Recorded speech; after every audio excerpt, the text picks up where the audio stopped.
அந்த கரடிக்கு என்ன ஒரு ஆனந்தம்னு சொல்லுவாங்க பார்த்தீங்களா, அந்த மாதிரி தான் இருந்தது விஜய் பார்வதியோட ரியாக்ஷனை இந்த செகண்ட் ப்ரோமோல பார்க்கறதுக்கு. இன்னைக்கு எபிசோட்கான செகண்ட் ப்ரோமோல ஆக்சுவலாக பார்த்தீங்கன்னா போட்டி வந்து 3 பேருக்கு நடுவில் நடக்கிற மாதிரி காமிக்கிறாங்க. அதாவது கமருதீன், துஷார், அப்புறம் சபரி, இவங்க 3 பேரும் போட்டி போட்டு போர்டு எடுக்கிறாங்க. அதாவது ஒருத்தர் போர்டு ஒருத்தர் எடுக்கக்கூடாது, ஸோ மாற்றி எடுக்கிறாங்கன்னு வச்சுக்கோங்களேன். இதில் சபரி போர்டை யார் கையில் வச்சிருந்ததுன்னு பார்த்தீங்கன்னா துஷார் தான் வச்சிருந்தாரு. துஷார் வந்து பார்த்தீங்கன்னா அந்த டைமுக்குள்ளே போய் ரீச் ஆகல. ஸோ அங்கே ரீச் ஆனது யாருன்னா ஒன்று கமருதீனும், இன்னொன்று வந்து பார்த்தீங்கன்னா சபரி ரீச் ஆகிட்டாங்க. ஸோ இவங்க 2 பேர் எடுத்துகிட்டு போர்டை வச்சுட்டாங்க. அதனால வந்து பார்த்தீங்கன்னா சபரி போர்டு வச்சுட்டு இருந்த துஷாரால உள்ள வைக்க முடியாது. துஷார் வந்து வெளியே வந்துட்டாருன்னு வச்சுக்கோங்களேன். ஸோ அதுக்கப்புறம் ஆனந்தம் வந்து பயங்கரமாக கொண்டாடுறது, அந்த ஒரு சந்தோஷத்தில் கொண்டாடுறது யாருன்னு பார்த்தீங்கன்னா விஜய் பார்வதி.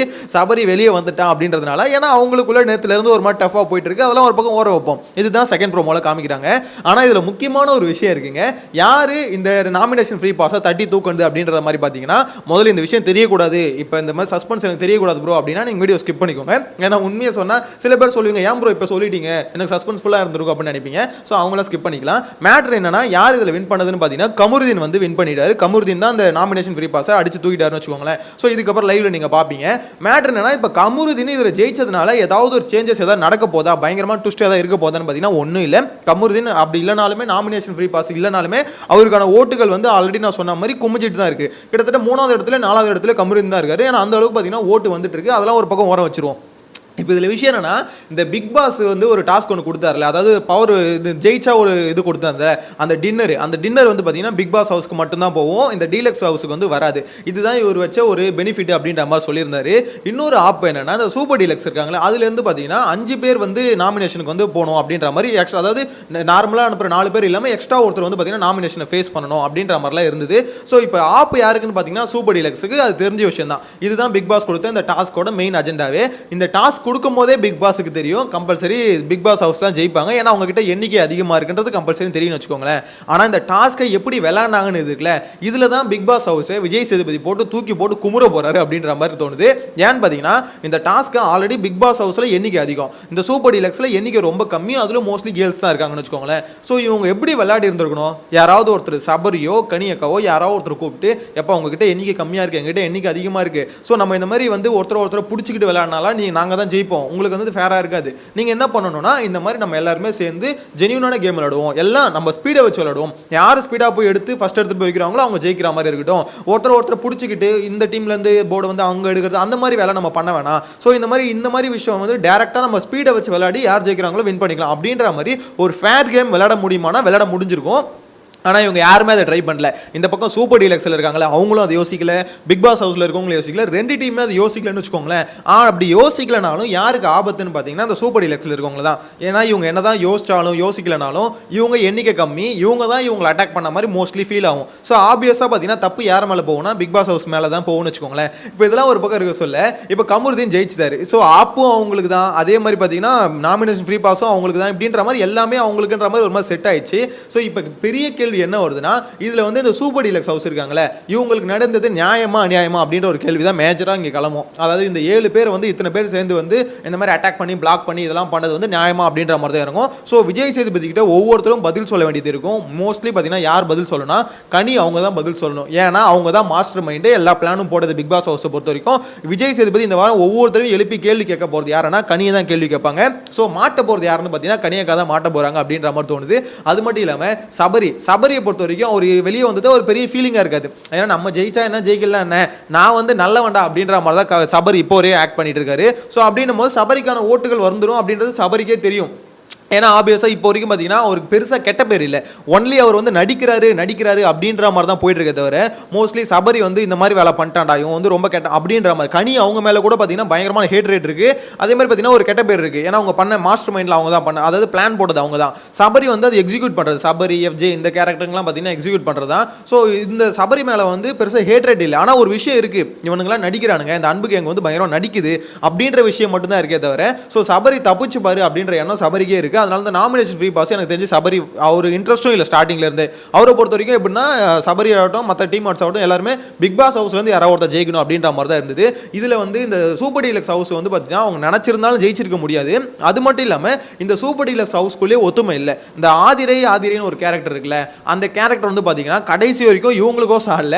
இப்போ வரைக்குமே எப்போ காலையில் தூங்கி ஏஞ்சோன்னு பார்த்தீங்கன்னா பிக் பாஸ் ஹவுஸுக்கு போயிடுறது, அந்த எஃப்ஜே மடியில் போய் படுத்துக்கிட்டு போராடுறது, இதை தான் ஒரு வேலையாக பார்த்துட்டு இருக்கு. எனக்கு தெரிஞ்சு இது விஜய் சேதுபதி இதை போட்டு கிளிக்கணும். நீ இந்த வீட்டுக்கு வந்துட்டல, சூப்பர் டீலக்ஸ் ஹவுஸ் தான் இப்போ உன்னோட வீடு அப்படின்ற மாதிரி ஆயிடுச்சு.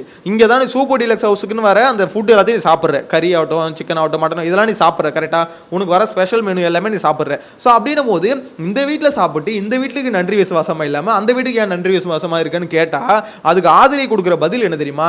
இந்த மாதிரி நான் வந்து இப்போ எனக்கு பிடிச்ச கேமை தானே விளையாட முடியும், நான் அந்த வீட்டுக்கு போயிட்டதுக்கோசம் அவங்களுக்கு அநியாயமான கேமை நான் விளையாட. என்ன அநியாயமான கேம் விளையாட்டாங்க? உன்னோட ஆள் எஃப்ஜேவை வந்து அட்டாக் பண்ணுறது உனக்கு அநியாயமாக தெரியுதுன்னா நீ இங்கே வந்திருக்கவே கூடாது. இவங்க வீட்டுக்கு வந்துட்டு இவங்க வீட்டு சோத்தை தின்னுட்டு இவங்களுக்கே துரோகம் பண்ணுறேன்னா நீ எவ்வளோ பெரிய ஆளாக இருப்பா அப்படின்ற மாதிரி தான் எனக்கு என்னமோ தோணுது. என்னை பொறுத்த வரைக்கும் இங்கே ரவுண்டு கட்டிக்கு அடிக்க வேண்டிய ஆள் யாருன்னு பார்த்தீங்கன்னா இந்த வீக்கெண்டை பொறுத்த வரைக்கும் ஒன்று ஆதிரையாக இருக்கும், இன்னொன்று கனியாக இருக்கும், அப்புறம் விஜய் பார்வதியாக இருக்கும். என்ன ப்ரோ சொல்கிறேன், விஜய் பார்வதி எதுக்கு அடிக்கணும்? விஜய் பார்வதி அடிக்கிறது காரணமாக வேணும் சொல்லுங்கள். 1-2 பஞ்சாயத்தான் என்ன, ஃபுல்லாக பஞ்சாயத்து. அவங்கள அதான் சொல்லணே, அவங்க வந்து ஒரு பிரச்சனை வந்து பார்த்தீங்கன்னா ஒரு மெயினான பிரச்சனையை ஃபோக்கஸ் பண்ணி அதை வந்து பெரிய பிரச்சனை ஆகிறது இல்லை, இல்லாத ஒரு சின்ன பிரச்சனையை வந்து பெருசாக மாற்றிட்டாங்க. நான் போய் இங்கே உட்காந்துருவேன், இங்கே தான் உட்காருவேன், என்ன பண்ணுவேன், இங்கே தான் உட்காருவேன், என்ன பண்ணுவேன் அப்படின்ற மாதிரி ஆகிறதால அது அவங்க ஆட்டிடியூட் பிரச்சனை ஆகிடுது. விஜய் சேதுபதி கம்பல்சரி பார்வதியும் அடிக்க தான் செய்வார், அதில் மாற்றுக்கிறது இல்லை. இந்த வீக் ரோஸ்ட்டை பொறுத்த வரைக்கும் அதிகமாக மேஜராக இருக்கிறது ஒன்று பார்வதி, இன்னொன்று கனி, இன்னொன்று ஆதிரை, இவங்க 3 பேருக்கு இருக்கும். அதுக்கப்புறம் எஃப்ஜே காரணம் என்னன்னா எல்லாரையும் மார்க் பண்ணுறது, இஷ்டத்துக்குன்னு மார்க் பண்ணிக்கிட்டு எவனுமே என்ன கேட்க முடியாதா, இஷ்டத்துக்கு நான் மார்க் பண்ணுவேன்டா, எல்லாத்தையும் தூக்கி போடுவேன்டா, உடைப்பேன்டா அப்படின்ற மாதிரி ஒருத்த வீட்டுக்குள்ள சுற்றிட்டு இருக்கான். இதுக்கு மேஜர் காரணம் யாருன்னு பார்த்தீங்கன்னா எஃப்ஜே இல்லை, விஜய் சேதுபதி தான். போன வாரமே கூப்பிட்டு ஒன்று வச்சிருந்தாருன்னு வச்சுக்கோ. தட் மீன்ஸ் என்ன சொல்கிறேன், அவர் அந்த வெட்டிர்வன் சொன்ன இஷ்யூ வந்து பெருசாக அட்ரஸ் பண்ணி என்னடா அப்படி பேசுகிற, இன்னொரு தடவை பண்ணனா ரெட் கார்டு கொடுத்து வெளியே அனுப்பிச்சு விட்ருன்னு சொல்லிட்டு எல்லோ கார்டு காமிச்சு மிரட்டி வச்சிருந்தாருன்னா எஃப்ஜேக்கு கொஞ்சம் பயம் இருந்திருக்கும். ஐயோ இந்த வீடு வந்து ரொம்ப ஸ்ட்ரிக்டாக இருக்காங்கப்பா, இவங்க வந்து இந்த மாதிரிலாம் பண்ணுறாங்க, ஸோ கொஞ்சம் அடக்கி வாசிக்கணும். யோசிச்சு பாருங்களேன், ஆதிரை கிட்ட ஒரு ஹேட்ரேட் வந்து விஜய் சேதுபதி காட்டினார், அதாவது நீ பண்ற தப்பு அப்படின்ற மாதிரி மூஞ்சி வச்ச மாதிரி சொன்னார்ல, அதை கூட எஃப்ஜே கிட்ட காமிக்கல. ஆதிரை வந்து எந்திரிக்காதெல்லாம் ஒரு பெரிய இஷ்யூவாக பேசினார், வெற்றிவன் சொன்னதே பெரிய இஷ்யூவாக பேசலை. அதில் நம்ம லாஸ்ட் வீக்கெண்டே நோட்டீஸ் பண்ணியிருந்தோம், விஜய் சேதுபதி பண்ணுறது தப்பு, இவ்வளோ பெரிய பிரச்சனையை இத்தனூண்டாக்கி சுருக்கி அமுச்சு விட்டாரு அப்படின்ற மாதிரி தான் சொல்லியிருந்தோம். அதோட விளைவு தான் இது எல்லாமே நடந்துட்டு இருக்குன்னு வச்சுக்கோங்களேன். ஓவரால் இந்த வீக்கெண்டில் இவங்க எல்லாருக்குமே தான் ரோஸ்ட் இருக்குது. ஸோ இந்த செகண்ட் ப்ரோமோ பொறுத்த வரைக்கும் இதுதான் காமிக்கிறாங்க. யார் ஜெயிக்க போகிறாங்க, துஷாரா இல்லை கமருதீனா அப்படின்ற மாதிரி காமிக்கிறாங்க. அது ஆப்வியஸ்லி நான் சொன்ன மாதிரி கமருதீன் வந்து ஜெயிச்சிட்டாரு, தட்டி தூக்கிட்டாருன்னு வச்சுக்கோங்களேன். இன்னொன்று கமருதீனுக்கு பார்த்தீங்கன்னா கொஞ்சம் கொஞ்சமாக பாசிட்டிவ் ரெஸ்பான்ஸ் இன்க்ரீஸ் ஆகிற மாதிரி இருக்குது. அது ஏன்னு தெரியுமா, அவர் என்ன தான் கேரக்டர் வைஸ் இந்த மாதிரி என்னடா ஆச்சு தூ அப்படின்ற மாதிரி இஷ்டத்துக்கு வாட்டர் மெலனை திட்டுறது இதெல்லாம் பண்ணிட்டு இருந்தாலுமே அவரோட ஆக்டிங் டேலண்ட் இன்னைக்கு லைவ்ல பார்த்ததுக்கு அப்புறம் நிறைய பேருக்கு அவருக்கு வந்து பாசிட்டிவ் ரெஸ்பான்ஸ் கொடுக்கறத பார்க்க முடியுது. அதாவது இந்த மனுஷன் ஓகேப்பா நல்லா நடிக்கிறாரு, சரி இவருக்கு வாய் தான் பிரச்சனை, ஆனால் நடிப்பு திறமை நல்லாவே இருக்கு, அதை காமிச்சாலே போதும் அப்படின்ற மாதிரி சொல்றவங்களுக்கு அவரோட டேலண்ட்டை வச்சு கொஞ்சம் மாத்துறாரு. அது மட்டும் இல்லாமல் கொஞ்சம் அவரோட கோவத்தை கொஞ்சம் கொஞ்சமாக குறைக்கிறாரோ அப்படின்ற மாதிரி தோணுது. என்னை பொறுத்த வரைக்கும் கமருதீனுக்கு அதான் நல்லது, கோவத்தை கொஞ்சம் கொஞ்சமாக குறைச்சி இந்த மாதிரி மற்றவங்க எல்லார்ட்டையும் கொஞ்சம் ஜெல்லாகி பழக ஆரம்பிச்சாருன்னு வச்சுக்கோங்களேன். அவருக்கு கொஞ்சம் ஹியூமர் சென்ஸும் இருக்கு, இல்லைன்னு நான் சொல்ல மாட்டேன். ஸோ கொஞ்சம் இது இப்படியே கொஞ்சம் கொஞ்சமாக இன்க்ரீஸ் ஆச்சுன்னா இன்னும் கொஞ்சம் ஓட்டு, ஆல்ரெடி 4வது இடத்துல இருக்காரு. ஸோ எப்படி வேணா மாறலாம், சுச்சுவேஷன் எப்படி வேணா மாறலாம் அப்படின்னும் போது இவர் இப்படியே பாசிட்டிவாக போயிட்டு இருந்தால் பெட்டராக இருக்கும். அதாவது ஓவராக நடிக்காமல் சபரி அளவுக்கு நடிக்காமல் ஓரளவுக்கு பார்த்தீங்கன்னா நேச்சுரலாக ஆக்ட் பண்ணிட்டு, அதாவது ஒரு மாதிரி எப்படி சொல்றது, நல்லவனா ரொம்ப இருக்கணும்னு அவசியம் இல்லை. நீ யார் கோவப்பட வேண்டிய இடத்துல கோவப்படு, ஆனால் மற்ற நேரத்தில் பார்த்தீங்கன்னா அந்த வெஞ்சன்ஸ் உள்ள வச்சுக்காம நார்மலாக ஆக்ட் பண்ணால் எனக்கு தெரிஞ்சு கமருதீனுக்கு ஒரு நல்ல சான்ஸ் இருக்கும் அப்படின்னு நம்ம எனக்கு பர்சனலாக ஃபீல் ஆகுது. உங்களோட கருத்து கமெண்ட்ல மென்ஷன் பண்ணுங்க. உங்களுக்கு நிறைய பேர் கமருதீனை பிடிக்காதுன்னு தெரியும், ஆனால் என்ன பொறுத்த வரைக்கும் அது கொஞ்சம் கொஞ்சமாக மாறுமோ அப்படின்ற ஒரு ஃபீல் இன்னைக்கு லைவ் பார்க்கும்போது எனக்கு ஃபீல் ஆச்சு. உங்களோட கருத்தை கமெண்ட்ல மென்ஷன் பண்ணுங்க. நெக்ஸ்ட் வீடியோல மீட் பண்ணலாம். இந்த செகண்ட் ப்ரோமோ பார்க்கும்போது என்ன தோணுது, விஜய் பார்வதி வந்து இந்த மாதிரி சந்தோஷப்படுறதையும் சபரி வந்து ஒரு மாதிரி தோத்துட்டு ஒரு மாதிரி போறதையும் அதே மாதிரி பார்த்தீங்கன்னா கமருதீன் வின் பண்றது, இதெல்லாம் பார்க்கும்போது உங்களுக்கு எப்படிப்பட்ட ஃபீல் இருக்குன்றது ஃபர்ஸ்ட் ஆஃப் ஆல் கமெண்ட்ல மென்ஷன் பண்ணுங்க. நெக்ஸ்ட் வீடியோல மீட் பண்ணலாம். Bye by.